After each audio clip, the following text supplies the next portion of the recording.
Students, पिछले videos में अपने लोगों ने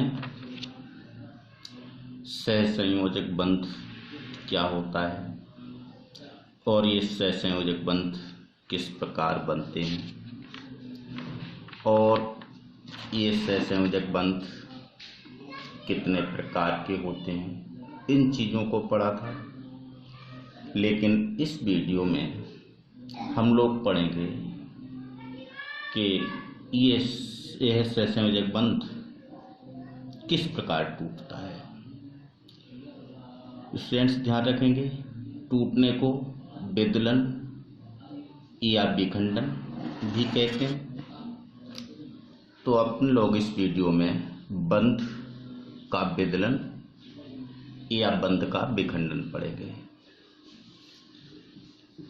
तो अपने लोगों ने पढ़ा था कि सहसंयोजक बंध का निर्माण किस प्रकार होता है। तो आइए देखते हैं। किन्हीं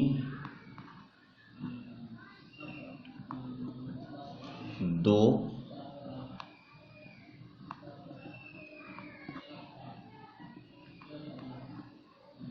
परमाणुओं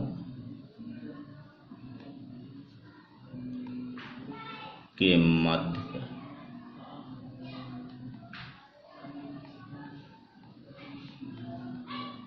इलेक्ट्रॉनों की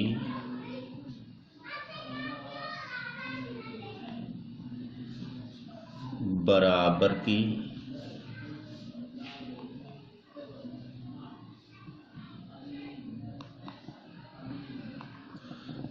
साझेदारी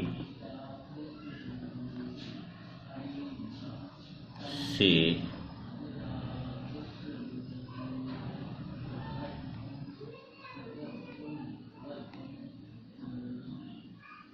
सहसंयोजक बंध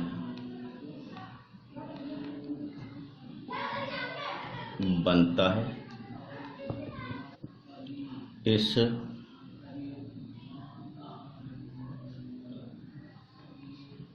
बंध का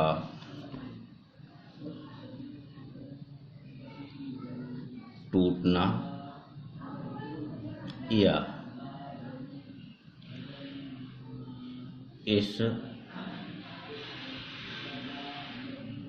प्रकार के बंध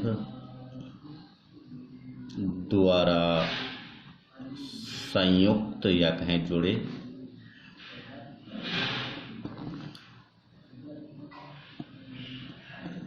परमाणुओं का एक दूसरे से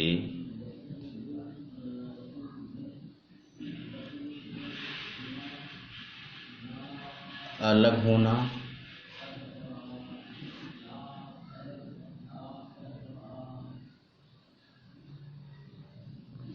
बंध विदलन या सह संयोजक बंध का विदलन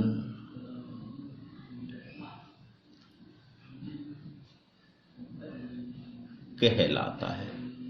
स्टूडेंट्स, शायद आप लोग समझ गए होंगे कि जब ये कोवालेंट बॉन्ड बनता है तो वहाँ पर इलेक्ट्रॉनों की बराबर की साझेदारी होती है। लेकिन जब ये बंध टूटता है तो इस बंध का टूटना सहसंयोजक बंध का विदलन, और यदि हम ये ना कहें तो हम ये भी कह सकते हैं कि इस सहसंयोजक बंध द्वारा जुड़े परमाणुओं का एक दूसरे से अलग होना सहसंयोजक बंध का विदलन कहलाता है। यानी सीधा साम कह सकते हैं बंध का टूटना, या ये कहें कि बंध के टूटने से परमाणुओं का एक दूसरे से अलग होना बंध विदलन कहलाता है। अब हम जानते हैं कि इस बंध का विदलन कितने प्रकार से होता है। यह दो प्रकार से टूटता है, यानी इस सहसंयोजक बंध का विदलन दो प्रकार से होता है। अब जानते हैं कि उन दोनों प्रकारों को क्या कहते हैं। पहला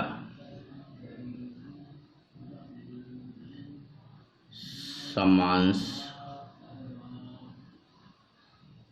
विदलन या विखंडन, इसे इंग्लिश में होमोलिटिक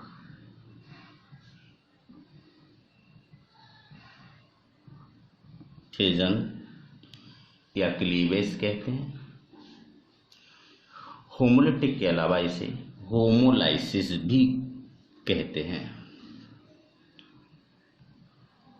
होमोलाइसिस।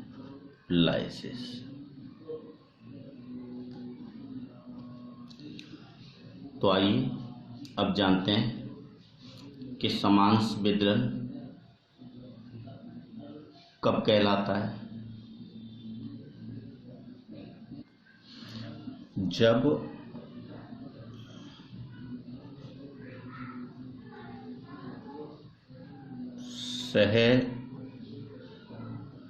सहसंयोजक बंध का विदलन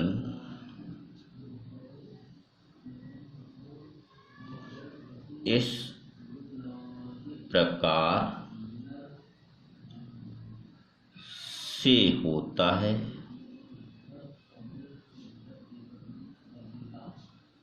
कि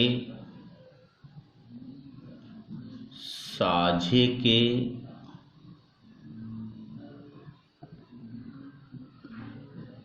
इलेक्ट्रॉन युग्म में से दोनों एटम यानी परमाणु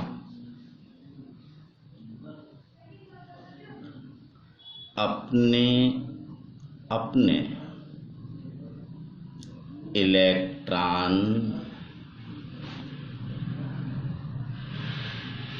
लेकर पृथक यानी अलग हो जाते हैं, तो इसे या तो इस विदलन को समांश विदलन यानी होमोलिटिक फिजन कहते हैं। स्टूडेंट्स ध्यान दीजिए कि जो कोवालेंट बॉन्ड है उसके बनते समय परमाणुओं ने जितने जितने इलेक्ट्रॉनों का साझा किया, अब जब बॉन्ड उनके बीच का टूटे तो साझे में दोनों परमाणुओं ने जितने जितने इलेक्ट्रॉन दिए थे वो दोनों परमाणु अपने अपने उतने उतने इलेक्ट्रॉन लेकर अलग हो जाएं, तो ये विदलन या विखंडन समांश विदलन या विखंडन कहलाता है। जैसे एग्जाम्पल में लें,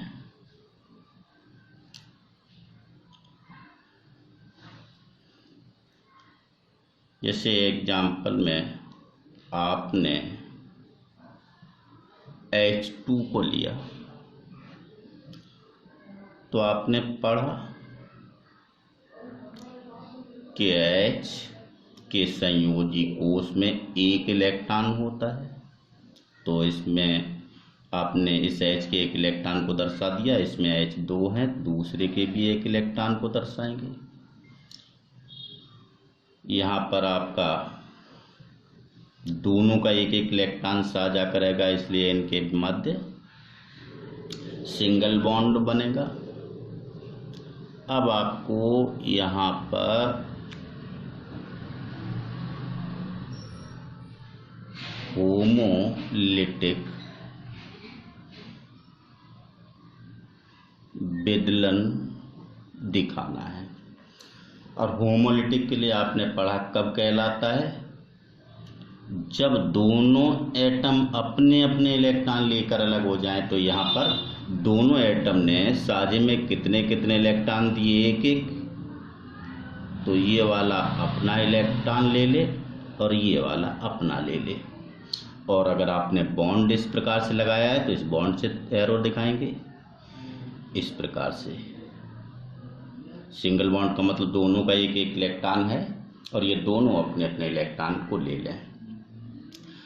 तो दोनों H एटम यहाँ पर एक दूसरे से अलग हो रहे हैं और वो भी अपना अपना इलेक्ट्रॉन लेकर के, तो इसलिए आप यहाँ पर इनके इलेक्ट्रॉन को भी दर्शाएंगे। अब आपके ये जो बने इनको क्या कहेंगे, तो आपने पीछे पढ़ा था कि परमाणु अथवा परमाणुओं का ऐसा समूह जिसके पास एक अयुग्मित इलेक्ट्रॉन होता है उसे फ्री रेडिकल यानी मुक्त मूलक कहते हैं। तो हमारे ध्यान रखेंगे कि जब ये विदलन होता है समांश विदलन, तब हमारे मुक्त मूलक बनते हैं। आपके याद के लिए यहाँ लिख भी देते हैं, इस प्रकार के विखंडन या विदलन में फ्री रेडिकल यानी मुक्त मूलक बनते हैं। तो आपके यहाँ जो बन गए दोनों ही फ्री रेडिकल कहलाएंगे। ये भी आपका फ्री रेडिकल हो गया और ये भी आपका फ्री रेडिकल हो गया। समझ गए होंगे आप। अब आपको यहाँ पर दूसरा एग्जाम्पल Cl2 का स्वयं करके देखना है।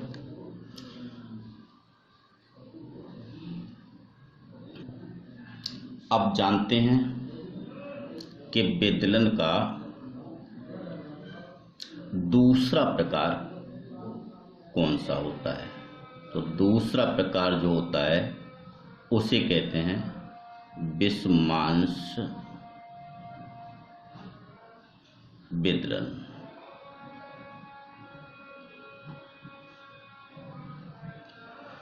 विषमांश विदलन को इंग्लिश में कहते हैं हेट्रोलिटिक फिजन।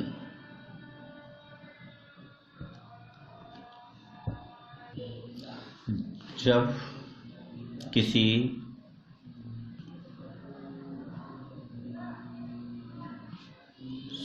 सह संयोजक बंध का विदलन इस प्रकार होता है कि दोनों एटम्स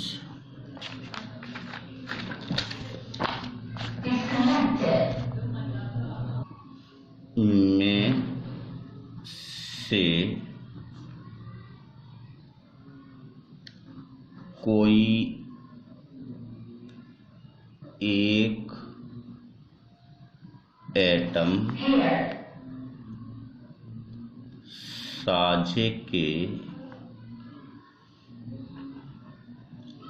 इलेक्ट्रॉन पेयर यानी इलेक्ट्रॉन युग्म, और कह सकते हैं साझे के दोनों इलेक्ट्रॉनों को लेकर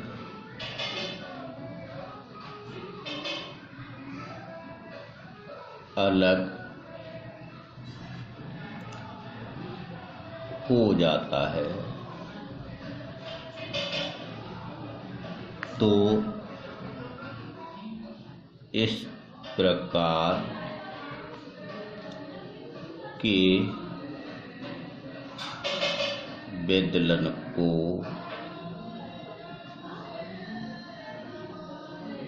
विषमांश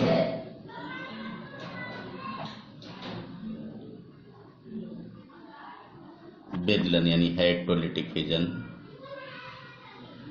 कहते हैं। जब साजे के दोनों इलेक्ट्रॉनों को दोनों परमाणुओं में से कोई एक परमाणु लेकर के अलग हो जाता है तो यह विषमांश विदलन कहलाता है। आइए एग्जाम्पल देखते हैं। जैसे आपने एग्जाम्पल में लिया HCl,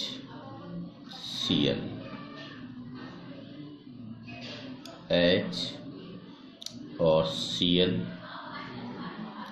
के बीच आपने पढ़ा सिंगल बॉन्ड आता है, इस प्रकार से दर्शा सकते हैं, या फिर आप इसको इस तरीके से दर्शा सकते हैं। H के संयोजी कोष में 1 इलेक्ट्रॉन और Cl के संयोजी कोष में 7 इलेक्ट्रॉन होते हैं, इस प्रकार से।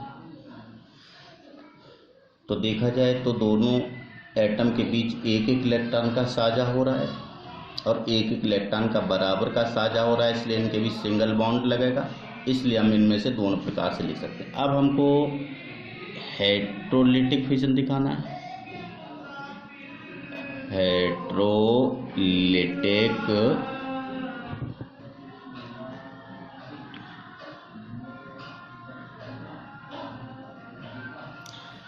अब देखिए, हेटेरोलिटिक विदलन में अपने लोगों ने पढ़ा कि दोनों एटम में से कोई एक एटम साजे के इलेक्ट्रॉन पेयर को अलग लेकर के हो जाता है।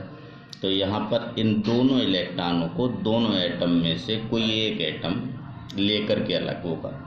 अब यहाँ पर देखेंगे कि दोनों में से कौन सा एटम इनको लेकर, ऐसा आवश्यक नहीं है कि बाद वाला ही लेकर के अलग हो या पहले वाला ही हो। कौन होगा? पीछे बताया था कि हर एटम की इलेक्ट्रोनेगेटिविटी अपनी अलग अलग होती है।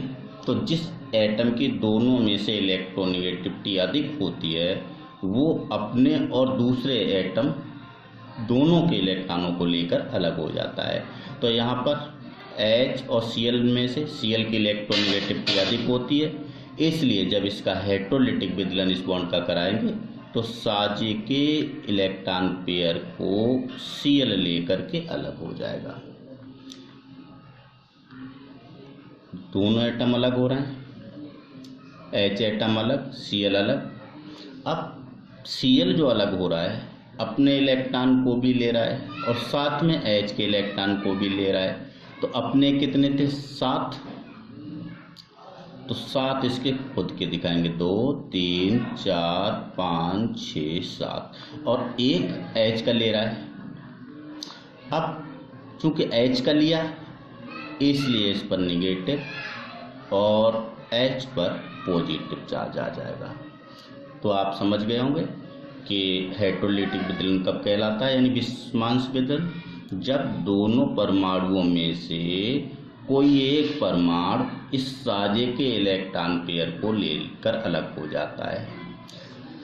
अब हम यहाँ देखते हैं कि बनते क्या हैं। तो यहाँ पे चूंकि चार्ज आए हैं इसलिए हम याद रखेंगे कि इस प्रकार के विदलन यानी विखंडन में आयन बनते